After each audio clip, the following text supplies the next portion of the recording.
Hello, welcome again to our lesson on grammar. Well, I hope you may be perfectly well and you can enjoy this lesson because it is the last one in this first portion.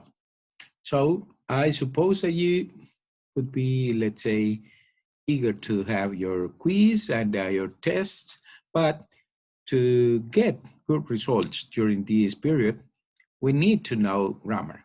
That's why we will continue our presentation today on grammar. Let me just share with you this presentation, which is very good because it's something that we had to use constantly in English. That is phrasal verbs. This is something very, very peculiar to the language. English contains lots of verbs that may change the meaning just because of the second particle. You may look at these, let's say, presentation in which you can see there are some people here, they are talking and they are all using the verb look, but the meaning is different. For instance, you can see this woman who is almost touching the other boy here, and she said, "Look out." Why? Because perhaps he is concentrated on the task he's doing. He's not looking at her, and all the books are, let's say, getting down to him. Well, look out, watch, okay? Be careful. And in this one, you can see, I've been looking for this book for ages. Well, she is surprised. She has been looking for, that is, she was researching, trying to find this book, but now she got that. So you see, I've been looking for this book for ages. And these two, they are talking, and notice that the man with the bonsai, he said, "Do you have any books about looking after bonsai trees?" Well, looking after means, of course, something different from look out and looking for. Looking after means to watch out, that is, to take care and take a look on something, okay? And this woman said, "I'm not sure. I'll look it up." So I will research, I will try to find a meaning, and then I will tell you. Those are, let's say, different words, different verbs, because we are using look together with another particle. That's something that we are going to study today, and this is very important. Well, let me go on with the presentation. And you can see that a phrasal verb, it's just a verb together with a particle. It could be a preposition or an adverb, that depends. And the same verb may be used with a number of different particles. The meaning of the verb changes each time whenever you change the particle. So you say, look out, be careful. Look for, trying to find. Look it up, trying to find, but especially information. Well, those are the examples we have there. Then, if the verb is intransitive, and this is not quite so in English, intransitive phrasal verbs, they do not have objects.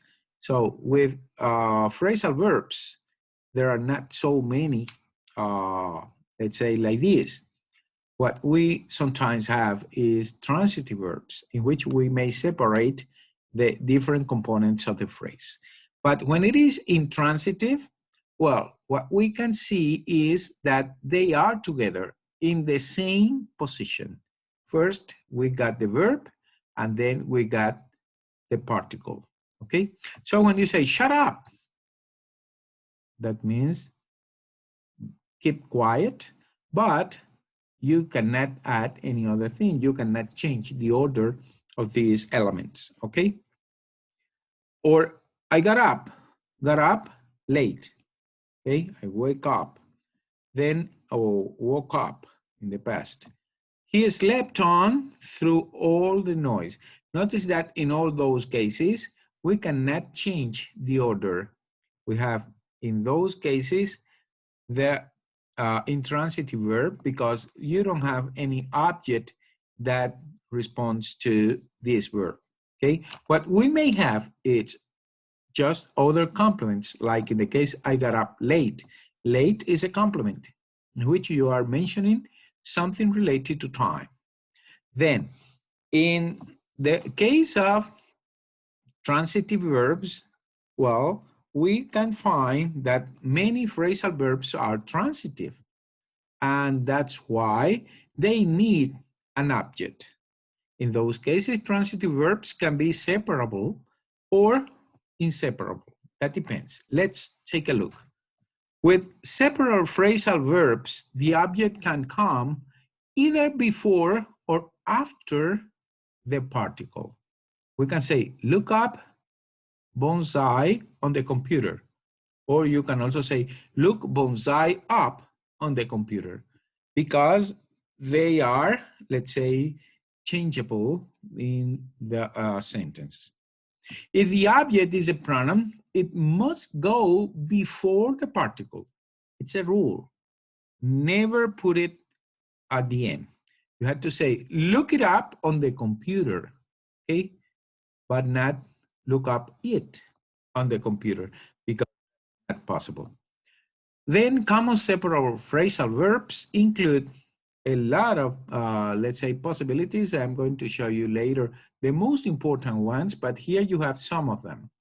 With a few separable phrasal verbs, the object can only come between the verb and the particle.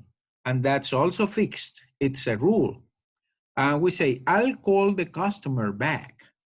You cannot change that, okay? So notice that we can read that they said, don't say, I'll call back the customer later, because that's not correct, okay? And other verbs like this include, because it's a group of verbs in which we have the separable phrasal verb, okay, in which the object come between the verb and the particle, between. We have verbs like bring round, call someone over, invite someone out, talk with someone round, and 2 or 3 more, okay? Then inseparable phrasal verbs. With inseparable phrasal verbs, the object must go after the particle. You cannot change it. It's just in that place. So it cannot go between the verb and the particle. It cannot go in another position, okay? So you say, the example, for instance, call for, come after, count on, get over, go into, look after, look for, etc. Okay? For instance, I can say, I can count on you, I can count on my students, because we have an examination pretty soon. Okay? So I count on you because I know you are going to study and you're going to pass the test. Okay, well, you can read this in Spanish because it's something for you to understand this very difficult structure. That is, you know, some particle go with some verbs and some others go with other verbs, and that's because of the meaning of those particles. So we have here the meaning of the most important ones. They have the same meaning when they are used in other, let's say, contexts, not only with the verbs. They are prepositions, and sometimes they are also adverbs. Then, when you finish reading these and the meaning they have, because that meaning could be seen in the verb as well. When you finish reading this, you will do activity number 2 on page 160. I'm going to check that, okay? And you are going to do it because it's very simple. You only have to select the correct option. That's it. And concerning the different verbs that we may find in English, let us share with you the most important ones. Notice that when we are using a phrasal verb, they may have, or they always have, another verb with the same meaning. For instance, when you ask out, it means invite someone on a date, okay? When you ask around, it means ask many people the same question. That's why it's around. You do it to one person, to another, till you get an idea of what you are analyzing, okay? Add up to something, it means equal. And you can see here some examples of those that I am telling you right now. For instance, blow up. It means explode. And the example we have here, it's the racing car blew off, poof, after it crashed into the fence. Okay, so notice that the meaning is just to explode, almost disappearing in the explosion.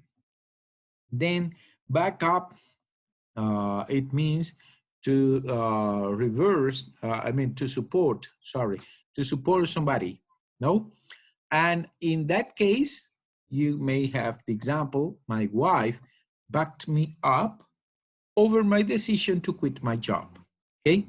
Obviously, I'm not quitting my job, but that's an example, okay? Then we can see other examples, not only with ask and back and break. Well, here you have lots of examples with break. Break in means interrupt, break up in a relationship. You say, I broke up with my old girlfriend. Well, that's to end that relationship, okay?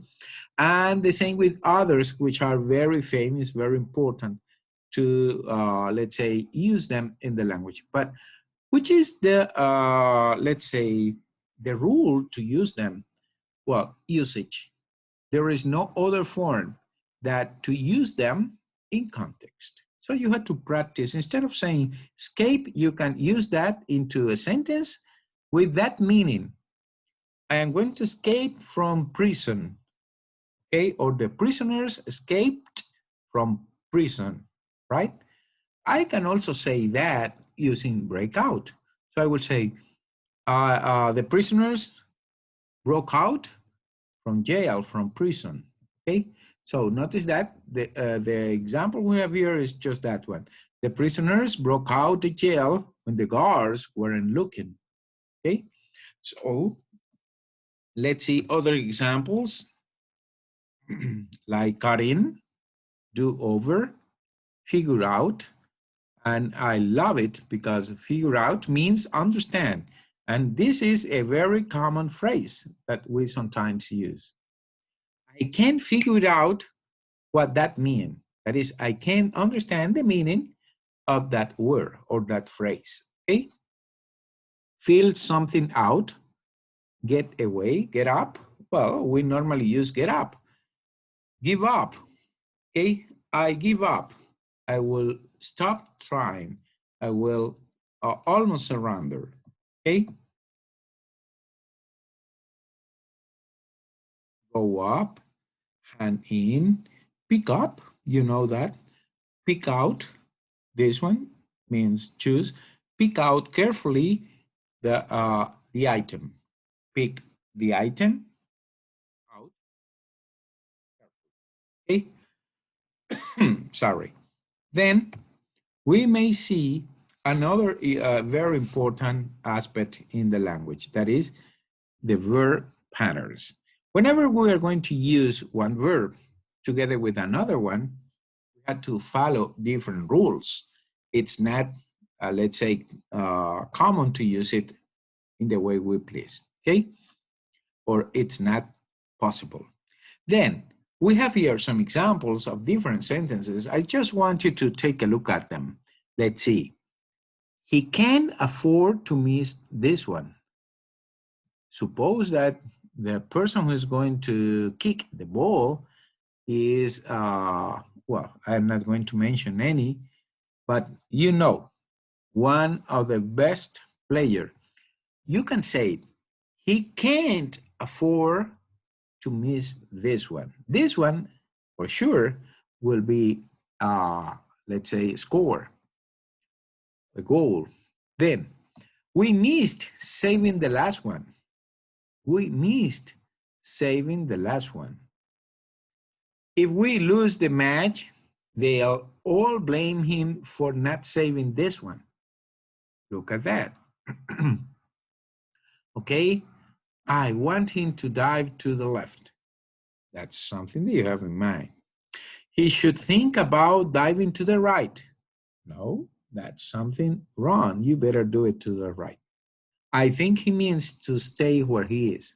Well, notice that these, let's say, a player, he may move to any position according to the movements or the idea he has in his mind. But notice the way we have used all those verbs. They are can't afford to miss. A modal verb together with afford to miss. Missed saving, the ing. Lose the match, they will all blame him for not saving. Blame for not saving. I want him to dive to the left. Want someone to dive to. He should think about diving. I think he means to stay where he is. So, think about diving or means to stay where. So, in all those sentences, we have different combination of verbs.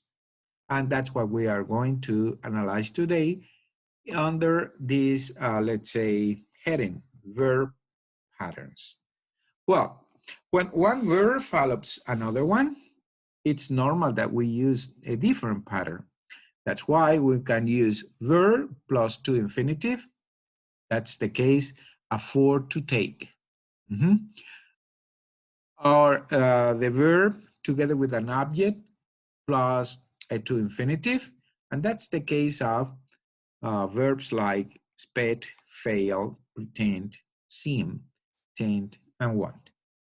And the example you have there, the teacher encouraged them to work, okay? To work harder. Other verbs include advise, force, require, want, and warn. And here we have the verb, the object, and the infinitive, but not with to. In this case, we have let me leave, let me speak, let me go. Okay, then, or let me help you. That's something that we sometimes use. That's it. Other verbs include help, see, hear, and there is another form when we use the verb, and the second verb will take ing form. Don't risk parking, risk parking, okay? Verb plus infinitive plus ing. That is infinitive or an ing, sorry. In those cases, you say, for instance, she started to leave when the phone rang. Started to leave. Or she started leaving when the phone rang. In those cases, there is no problem. You can use the to infinitive or the ing form. We could also use the verb plus the infinitive plus or an ing form in some other verbs, like, for instance, I forgot or I remembered to set my alarm clock last night.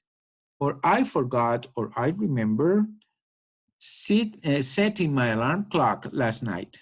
Okay, notice the way we have used in those cases the verbs.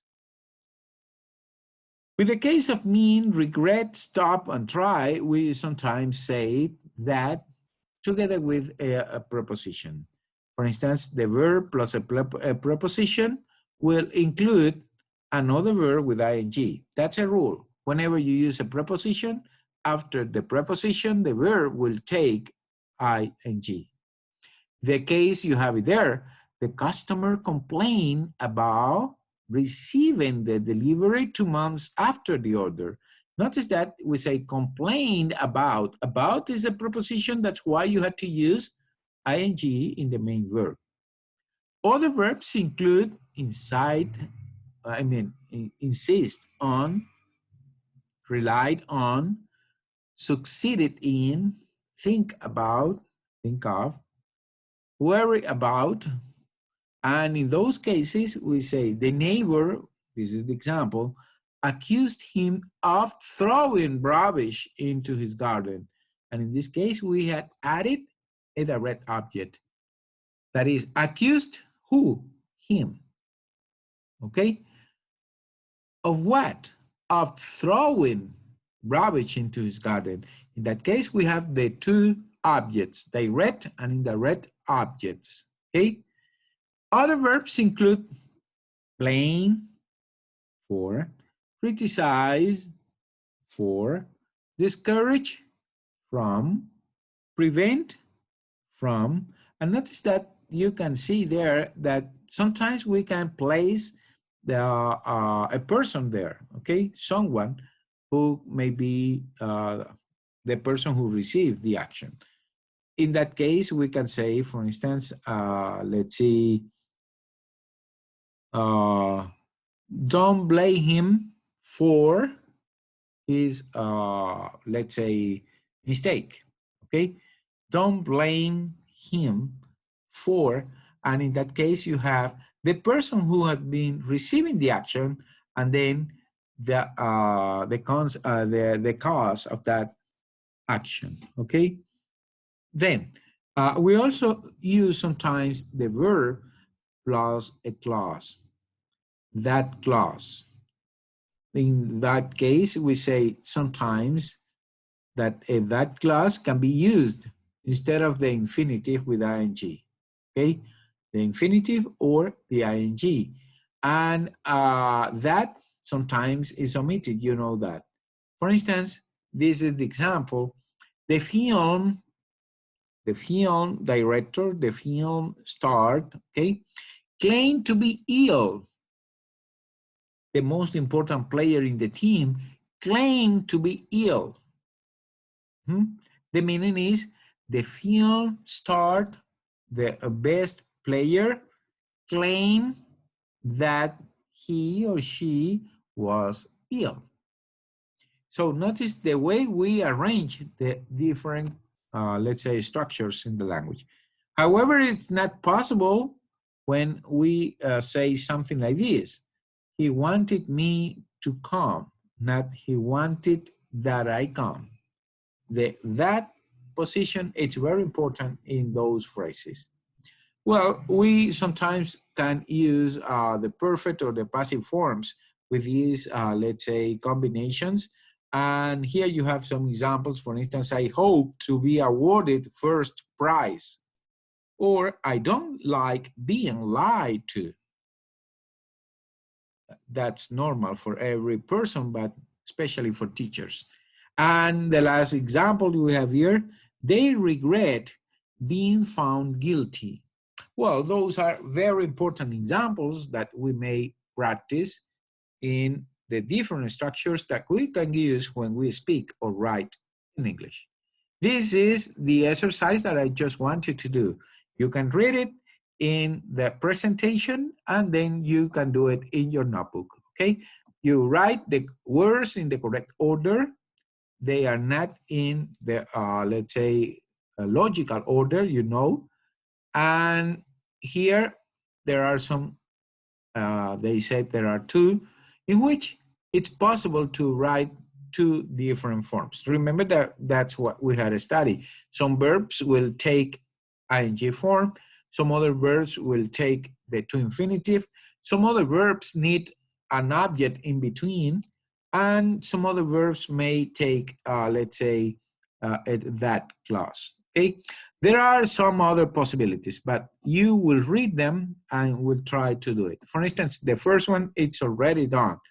You will arrange the different words, and at the end you will say, they are bringing out a new album. You see, that's a possible form.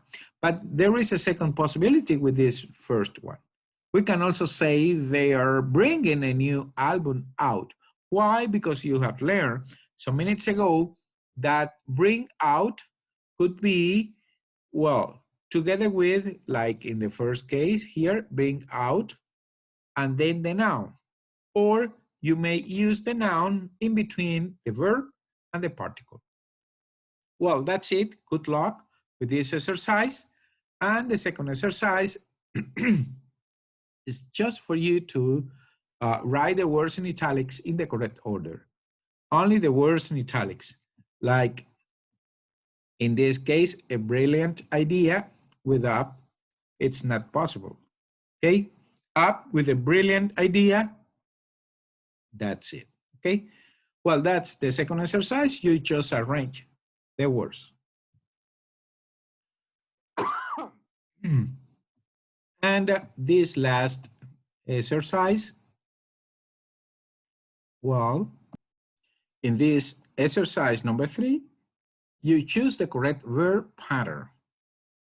In 2 sentences, both patterns are possible. So you have to decide which are the 2 sentences. I think that you can enjoy this, and at the same time, I know that you will practice a lot. Well, good luck. I hope to see you soon, and be ready for our test in the midterm test, okay? In, let's say, maybe a week, I suppose, okay? Well, I'll see you then. Goodbye. And right now, I'm going to stop sharing with you this presentation, which was very simple, but I think you may understand perfectly well what we are explaining, okay? Then, bye-bye. I stop recording. I'll see you in our class.